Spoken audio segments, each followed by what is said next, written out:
golaha ammaanka ee qaramada midoobay ayaa xayiraadda hubka Soomaaliya ku soo rogay January 1992 markaas oo marxaladda dalku ay ahayd mid dagaal cunaqabataynta ayaana la qafiifiyay marar kala duwan si taageero loogu muujiyo dawladihii dalka soo maray.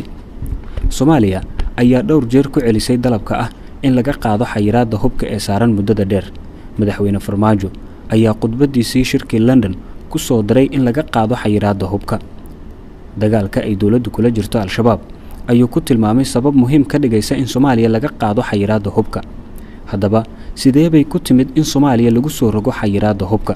hubkan Soomaaliya waxaa looga joojiyay inaanu Soomaaliya ka jirin ama weli ka hana qaadin maamul hana kara hub haddii la siiyo oo sadaqa lagu siiyo ama hadday soo gataan hana kara inuuna weli ka jirin oo laga baqaayo dhibaatada ka jirta inay dhibaato sii badato.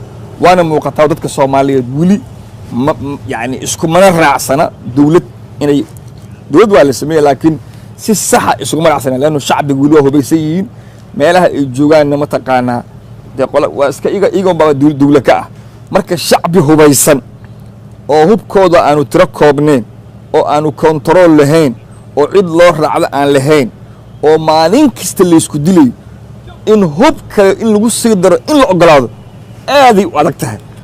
Soomaaliya waxaa ka jira ciidamo kala taabacsan dhinacyo kala duwan.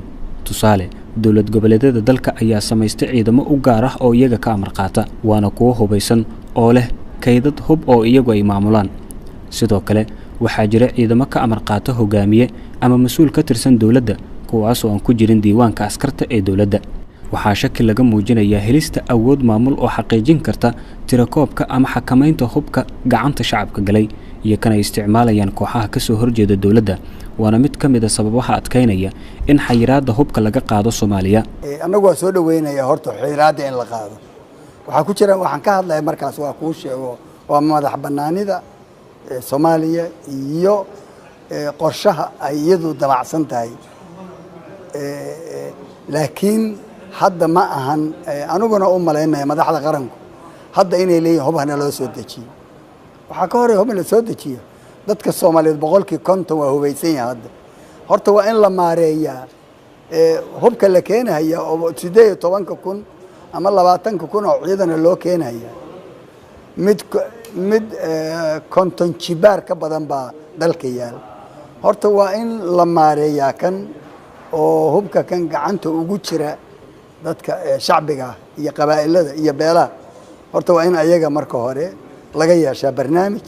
Soomaaliya cunaqabataynta waxaa laga qaadaa koow markii la helo maamul dawlo oo Soomaali leedahay oo xuduudda Soomaaliya ka bilaabata badweynta Hindiya iyo Kenya ka bilaabata 680 waaye ta ku xigta Soomaaliya iyo Itoobiya 1600 kilomitir waaye Djibouti iyo Soomaaliya 58 kilomitir waaye badweynta Indiana inta aan ku leenahay waa 3,200 waaye iyo airspace oo furan.